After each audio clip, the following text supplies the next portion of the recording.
Welcome to Win English Lab. Let's begin. Hello, everyone, and welcome to the English Leap podcast, your go-to podcast for learning English and improving your communication skills. I'm Evan, and as always, I'm joined by my fantastic co-host, Erin. How are you doing today, Erin? Hey, Evan. I'm doing well, but I had one of those moments today where I really wished I could think faster. Oh? What happened? Well, I was having a casual conversation with a colleague, and they asked me a really simple question. One I totally knew the answer to. But for some reason, my brain just froze. I hesitated, stammered a bit, and by the time I found the right words, the moment had passed, and they had already moved on. It was so frustrating. Oh no, I've definitely been there. That awkward moment when you know exactly what you want to say, but your mind decides to take a break at the worst possible time. Exactly. And later, I kept thinking about all the clever responses I could have given. Why does that always happen? It's so common, and you're not alone. In fact, studies show that a lot of people struggle with quick thinking in conversations, whether it's due to nerves, overthinking, or just not having enough practice. That makes sense. And I think many of our listeners can relate, especially those learning English as a second language. Thinking fast in another language is a whole new challenge. Absolutely. But the good news is, quick thinking is a skill that can be trained. And that's exactly what we're diving into today: how to think fast and talk smart in any conversation. Yes. We're going to cover why quick thinking matters, what slows us down, and most importantly, how to train your brain to respond faster and more confidently. And before we jump in, we have something special for you. We've created a free PDF packed with practical exercises to help you train your brain for quick thinking. It includes key takeaways from today's discussion, comprehension questions to test your understanding, and grammar exercises to build confidence in your English skills. And that's not all. We're also introducing some intermediate-level words and phrases in today's episode. That's right. And we'll take a closer look at them later in Charlotte's vocabulary section, where Charlotte will break down those words and phrases, explain their meaning, and show how to use them in real-life conversations. So, stay tuned for that, and let's get started. All right, Erin, let's start with the basics. Why is quick thinking so important in communication? Okay, imagine you're in a job interview, and the interviewer suddenly asks, "What's one challenge you've overcome?" You have the experience, but your mind goes blank. Instead of confidently sharing your story, you stutter and say, well, let me think. That hesitation can make you seem unprepared or unsure of yourself, even when you're perfectly qualified. That's a great example. Quick thinking doesn't just help you sound confident, it actually makes you feel more confident. Studies show that people who respond quickly in conversations are perceived as more confident and competent. Whether it's in a meeting, an interview, or a casual conversation, being able to think on your feet makes a huge difference. That's true. In fact, research from Harvard Business Review suggests that clear and confident speakers often gain more credibility and influence in social and professional settings. And let's clear up a big misconception. Thinking fast isn't the same as speaking fast. Some people believe that if they talk quickly, they sound smart. But in reality, clarity is more important than speed. Exactly. Think of it like driving a car. You don't need to speed to get to your destination quickly. You just need to know the best route. Speaking clearly and concisely helps you get your point across faster than rushing through your words. That's a perfect metaphor, and fluency isn't built overnight. Just like learning an instrument or a new sport, the more you practice, the faster and smoother you become. Totally. So if quick thinking is so important, what actually stops us from responding smoothly in conversations? Let's break it down. The first challenge is overthinking. Imagine you're texting a friend and you rewrite your message 5 times before sending it. That's what happens in real-life conversations. Some people try to construct the perfect sentence in their mind before speaking, and by the time they're ready, the moment has passed. Then there's fear of mistakes. I remember when I was learning Spanish, I hesitated so much because I was afraid of sounding silly. But the truth is, making mistakes is part of the learning process. Right. Another challenge is mental blocks. When you're put on the spot, your brain just freezes. It's like when someone asks you, "What's your favorite movie?" And even though you've watched hundreds, you can't think of a single one. And finally, there's the language barrier. If English isn't your first language, sometimes the words don't come as quickly as you'd like. So true. But the good news is, there are strategies to help with all of these challenges. All right, let's dive into the first strategy, staying calm under pressure. This one's huge because when we're nervous, our brains go into fight or flight mode, making it harder to think clearly. So true. It's like when you're watching a quiz show and the contestant knows the answer, but because of the pressure, they just blurt out something completely random. Exactly. I remember this happened to me in a presentation once. I was so worried about messing up that my mind went blank. I could hear my heartbeat in my ears, and all the great points I had prepared just vanished. Oh no. So, what did you do? I took a deep breath, seriously. Just pausing for a second and reminding myself that I wasn't in any danger helped my brain reset. And instead of panicking, I started speaking slowly and focused on my key points. That's such a good tip. When we calm ourselves down, our brains can function normally again. A simple trick is to take a slow breath before responding. It helps break that panic cycle. Now, on to the second strategy, anticipating responses. This one's all about being prepared. Right. Think of it like playing chess. Good chess players don't just react to their opponent's moves, they predict them in advance. Exactly! And we do this naturally in daily life. For example, when you walk into a coffee shop, you already know what the cashier is going to ask. What would you like to order? That's why you don't freeze when answering. Yes. The trick is to apply this to conversations.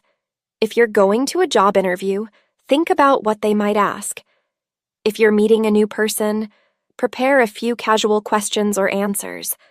And this doesn't just work for planned situations. Even in everyday conversations, you can predict the flow. If someone asks, "How was your weekend?" you already have an answer in mind. That's such a great point. The more you anticipate, the less likely you are to get caught off guard.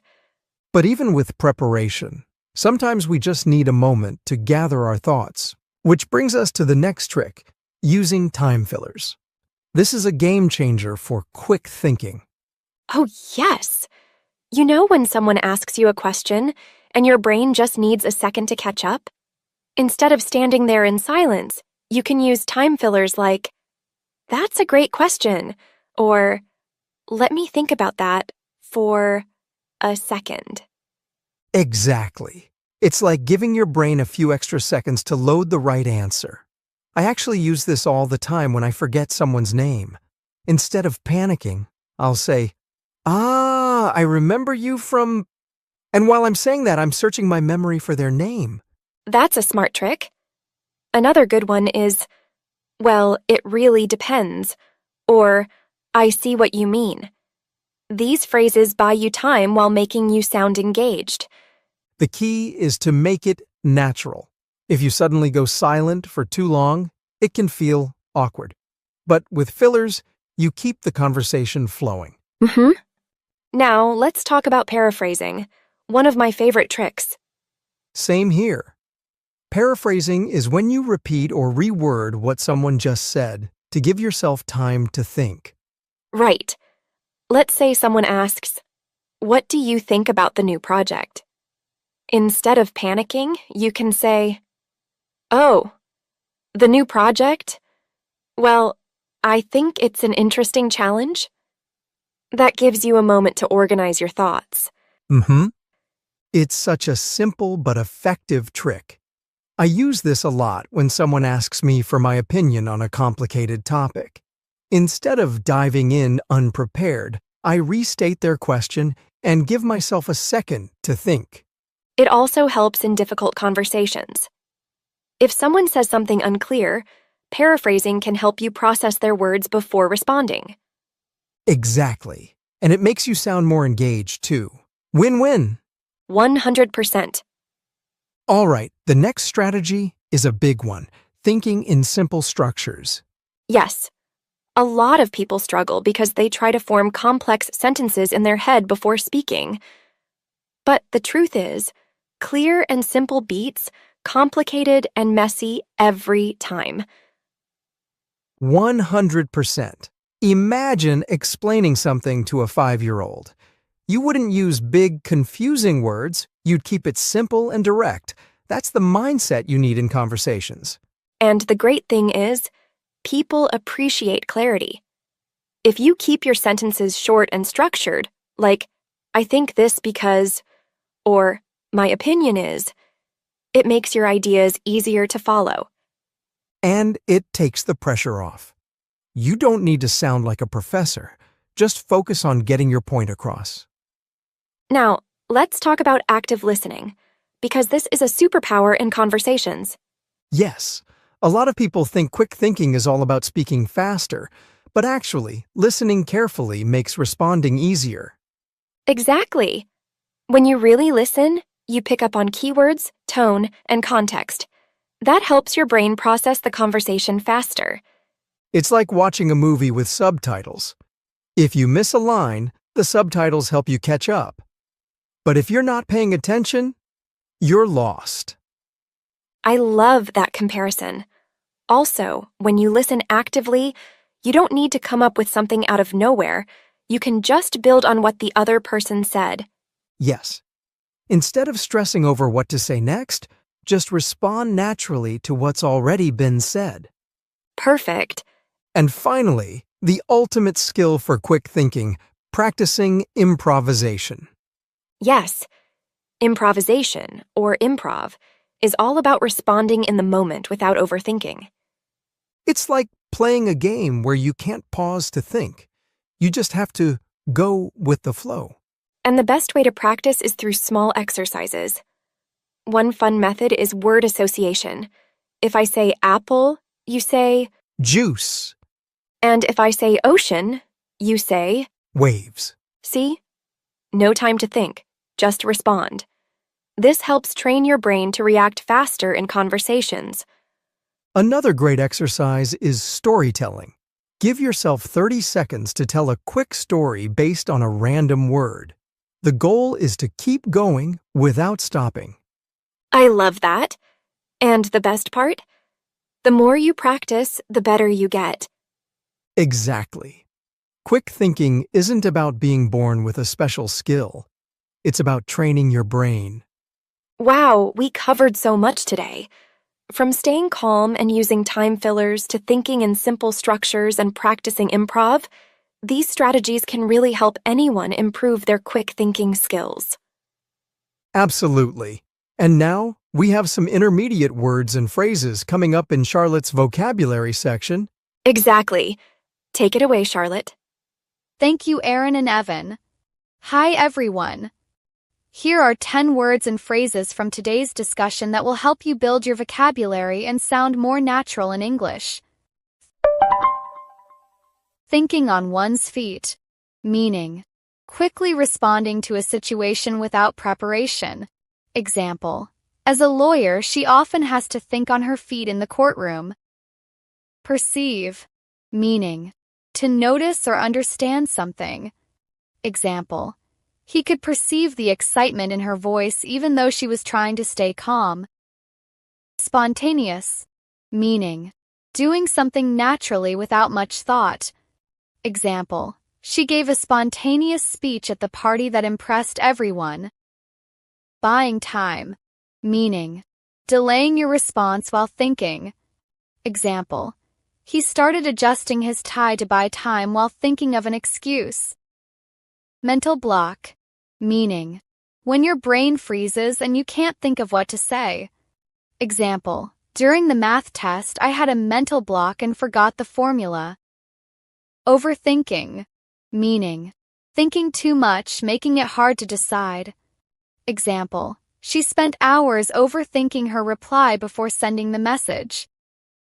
Anticipate. Meaning, to expect or prepare for something before it happens.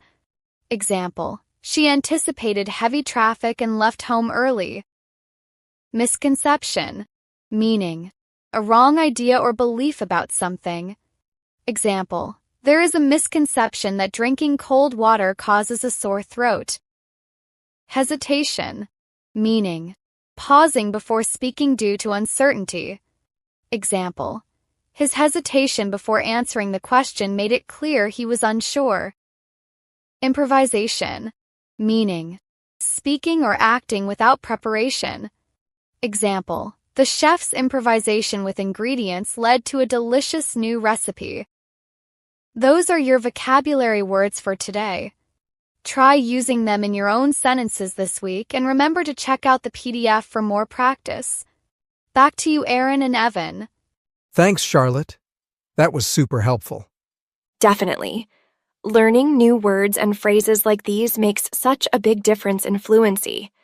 And remember, quick thinking isn't about being perfect. It's about being prepared and confident.